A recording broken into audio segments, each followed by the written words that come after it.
Papasaya sa Taang Bayan.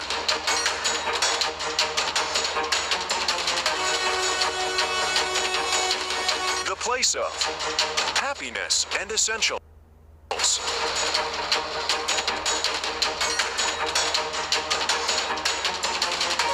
Kaya huwag malmalungkot. Dahil gawa ay magkapaligaya. Sa ating lahat.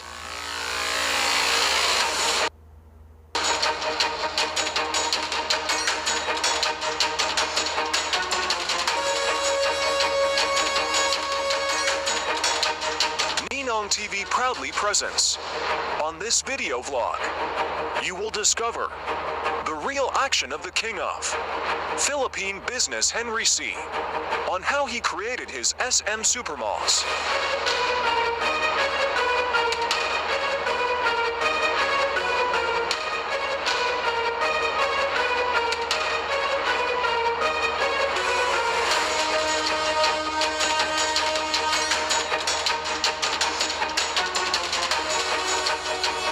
With your Denver Ninong Castro as your Henry C. Gawanang Mall na magpapasaya sa inyo. Discovering the Henry C's for big malls in the Philippines, the SM MOA SM, Trecho SM Tanza, and SM Siba. The Henry C's 98th birthday special presentation. Simulcast on Ninong TV YouTube and Facebook January 8, 2023. Henry C. The King of Philippine Business. Only here at Ninong TV, your educational vlog show and entertainment.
Good afternoon to all of you, and what's up? And this is your Denver Ninong Castro. You are now watching to my Facebook channel and YouTube channel, and this is your Ninong TV, once again, your educational vlog shows and entertainment. And for another action of learning business, together with our king of Philippine business, Mr. Henry C., we will have this kind of video blog once more. The title is Gawa na ang mall na magpapasaya sa inyo. Discovering the Henry C's 4 big malls in the Philippines, the SM MOA, SM 13, SM Tanza, and SM Cebu. So this is also a special video blog that I will create because we are also celebrating Mr. Henry C's 98th birthday. Wow! Happy birthday to our king of Philippine business, Tatang Henry C. Actually, his birthday is ago, but we here on the Ninong TV, we want to celebrate again and to be belated for Mr. Henry C. for this special introduction. And for this one, I just want to share to you the 4 big malls that we will have education for our viewers, for our travelers who will go to Metro Manila, to Philippines, or to any places. Especially we will have here the SM Cebu. For our travelers, you will discover the educational and entertainment and learning those of the SM that he created, na gawa na ang mall na magpapasaya sa inyo, gawa na ang mall na kailangan nyo, essential needs, happiness. In that particular area, SM is now built to serve the people. Diba? First of all that we will have is the SM MOA. So a lot of people is going here. And the first slide that we will have, the SM Mall of Asia, also abbreviated as SM MOA or simply Mall of Asia or MOA, is a large shopping mall in the Philippines located at Bay City, Pasay, Philippines within the SM Central Business Park. So the SM MOA, if I'm not mistaken, it was created 1990s and today in the 20th century up to 21st, no? The SM MOA is keep on expanding and keep on reborning to serve the people and to give happiness to all of the people. So the first slide that you will discover here, the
So thank you for watching. You just discover the Mall of Asia or the SM MOA, and you also discover the new attraction that you will discover in MOA is the neon. It's just like you're in the inside of Star Wars or you're just inside of the galaxy. Diba? Ang ganda-ganda, colorful. And that is one of the new creation of SM Investment and the management, of course, to give you happiness. So hindi lang gawa ang MOA, gawa na rin ang neon para sa inyo, yung extra happiness para sa mga tao. And of course, I just discovered on my research that SM MOA is rebuilding, right? It was built in 1990s up to 2000. Mr. Henry C. really do the hard work for this one. Dahil kahit 2 a.m. nag-work siya para lang matapos ang SM MOA niya. Grabe. Napakatindi ng kanyang pagsisikap. After naman yan, diba? Napakaganda ng MOA. At tayong mga Pilipino and the family and friends is the one who benefit of Mr. Henry C's hard work. Diba? Okay. For the next episode that we will have is the SM13. Okay, for those who is going to Cavite and discovering the industrial and agricultural, we also have mall in SM13 that is in Cavite. So what is the meaning first of our next mall? The SM13 Martires, owned by SM Prime Holdings Incorporated, is a chain of shopping malls in the Philippines. So it's also one of the big mall that you can discover in 13. And remember, in my video blog, I go to Cavite for my blog in the studying the agriculture and industrial of Cavite City. So that's also part of my content. So we will rewatch once again for this episode, the 13 or the SM13 rather. So you will check it out.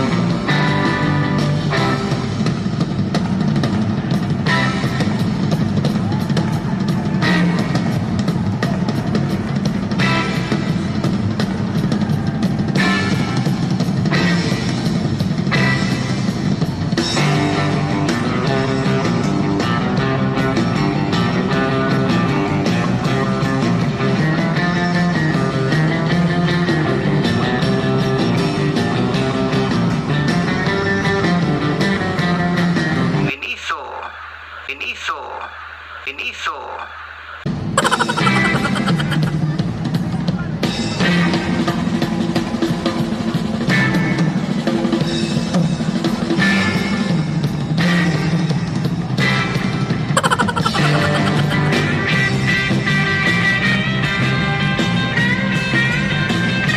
Okay, thank you for watching for the SM13.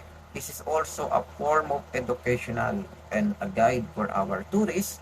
Especially we have the foreigner. The MOA itself is one of the tourist spot now in the Philippines, the SM MOA. Yes, I see they create an advertisement picture or a paint like that, or an image printed representing MOA for the tour guide, diba? So yung mga pupunta ng MOA. So this is also a form of educational blog show for our guidances and our traveler who want to go to SM MOA, to SM13 at Cavite City. So you may download this one and you may screenshot, you may take downloads for your purposes. Alright. So we will have here is SM Cebu. So this is one of the tourist spot here in the Philippines that is available, and for those who is finding a leisure, you're in Cebu, you go to Mactan, you go to Magellan Cross, and you need a new bag, a new accessories, di ba? Kahit nasa Cebu, hindi pa rin mawala-wala ang SM sa ating puso. So you can go to SM Cebu and you can buy your essential, because SM Cebu is SM City Cebu, also known as SM Cebu or sometimes SM Mabolo, and locally as SM City, is a large shopping mall located at Cebu City, Philippines. Alright, so this is also an educational and a guide for our tourists who want to discover more on Cebu and want to buy pasalubong. O meron din yan sa SM Cebu.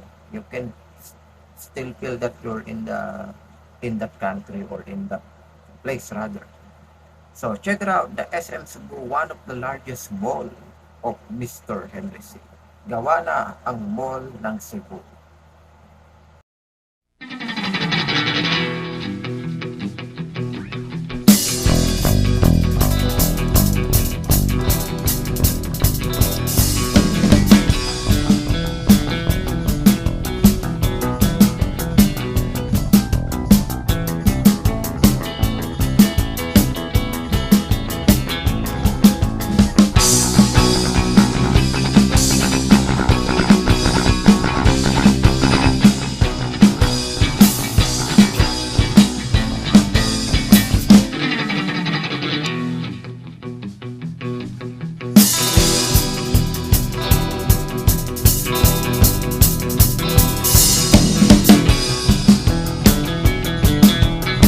Okay, you've just witnessed the SM Cebu, and thank you for watching.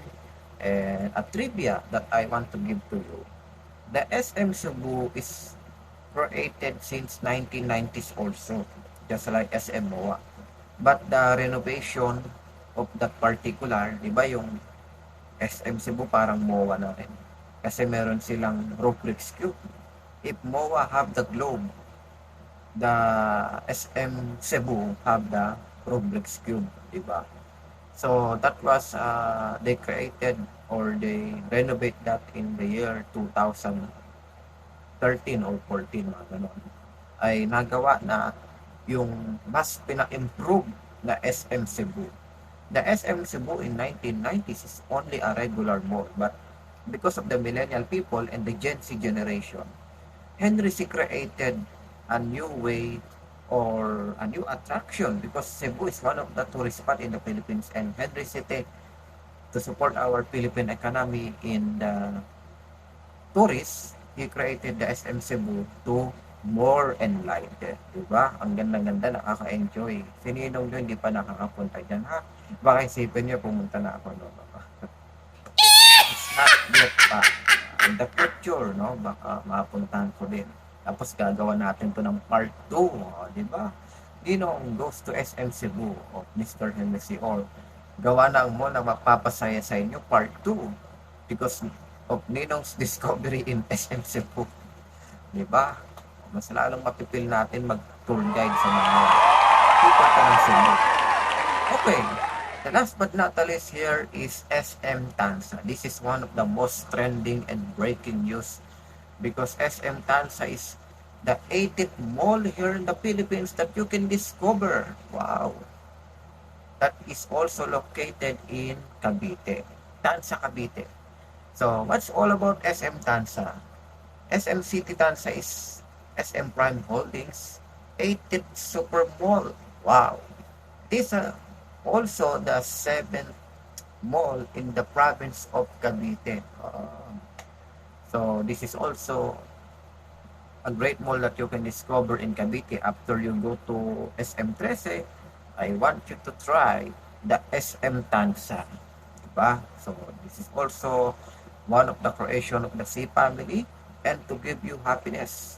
So gawa na ang mall ng SM Tansa na magpapasaya sa mga Caviteño. Diba? So let's check it out, the SM Tansa.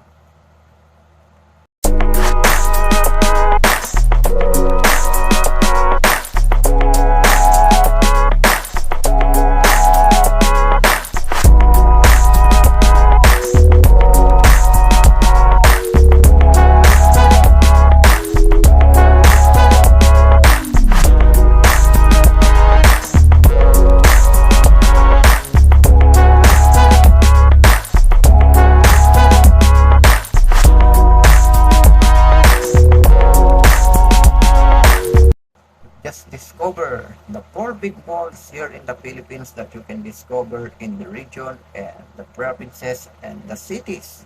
The SM MOA in Pasay, the SM 13 in Cavite, the SM Cebu in Cebu, and the SM Tansa part of Cavite. So a little bit kilometers after 13 or before, then you can go to SM Tansa.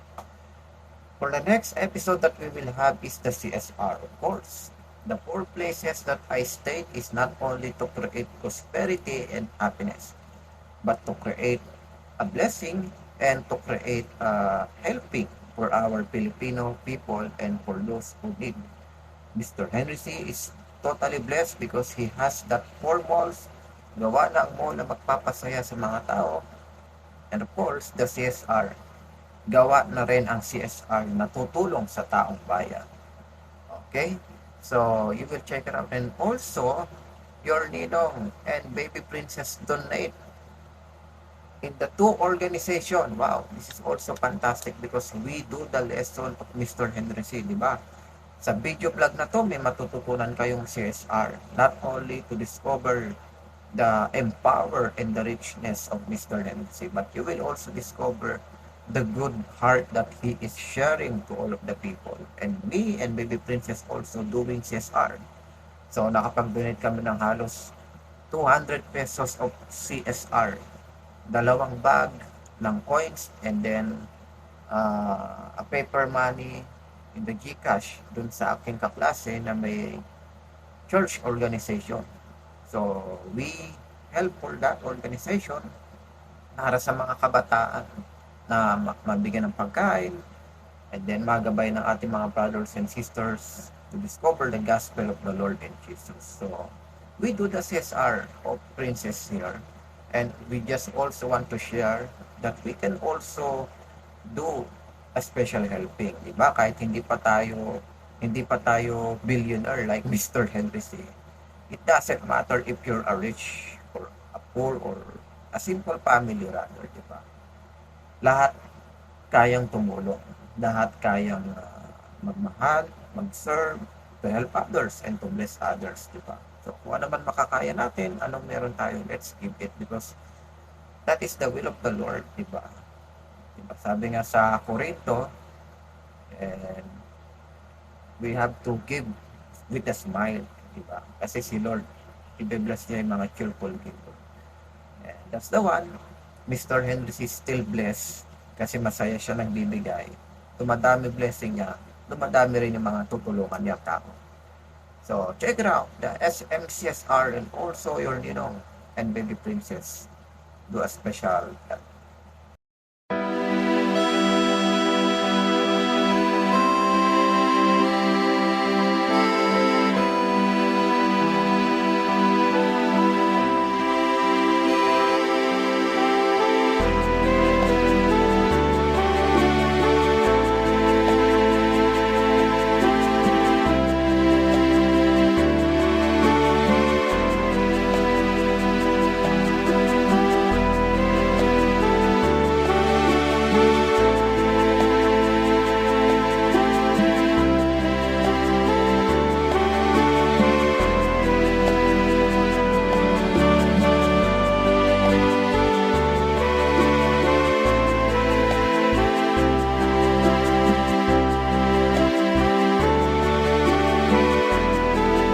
Okay, thank you for watching, and this is gawa na ang mall na magpapasaya sa inyo, discovering Henry's 4 big malls in the Philippines, the SM MOA, SM 13, SM Tansa, and SM Cebu.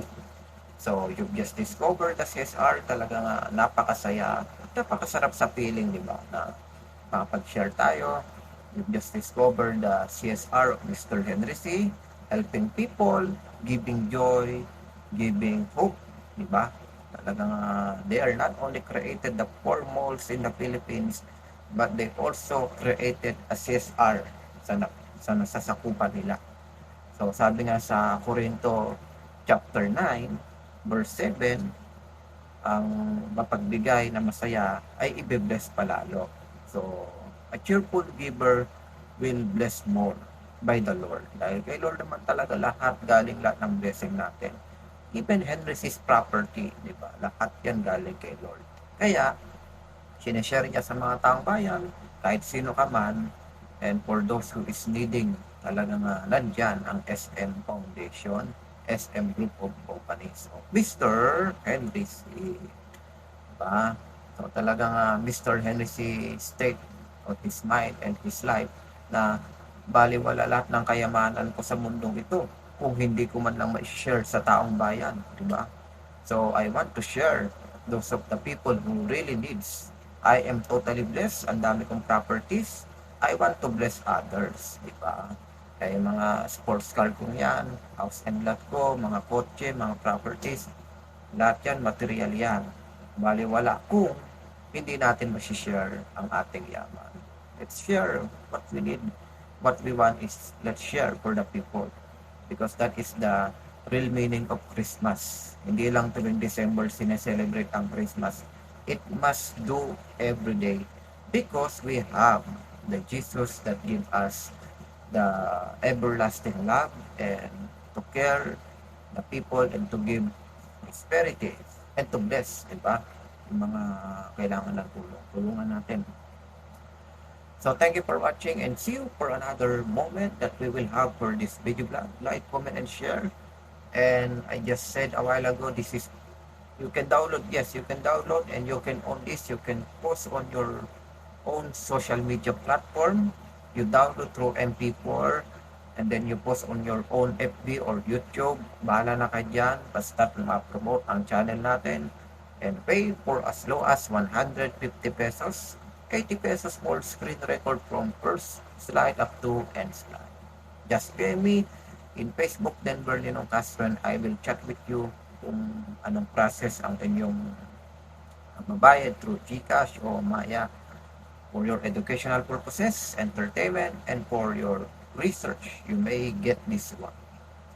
Thank you and God bless and see you for another video vlog only here at Ninong TV, your host, Denver Castro. Thank you and God bless once again. And of course, before I end this video vlog, belated happy birthday to the King of Philippine Business, Mr. Henry C. Thank you for your creation, serving the people for through the years, and enriching the country and fighting the crisis. O, diba? Action star din palang Henry C natin dahil ang mga businesses niya ay panglaban niya para ang ating ekonomiya ay muling umangat. Especially this pandemic, kailangan na naman natin ang powers ni Mr. Henry C. Of course, ipagpapatuloy yan ng kanyang mga anak at ng kanyang mga kasapi na SM Prime Holdings and the SM Investment Corporation will tag team to serve the nation. Thank you for watching once again. This is gawa ng mo na magpapasaya sa inyo. Discovering Henry's 4 big malls in the Philippines, the SM MOA, SM 13, SM Tansa, and SM Cebu. Giây phút em gặp anh là em biết em si tình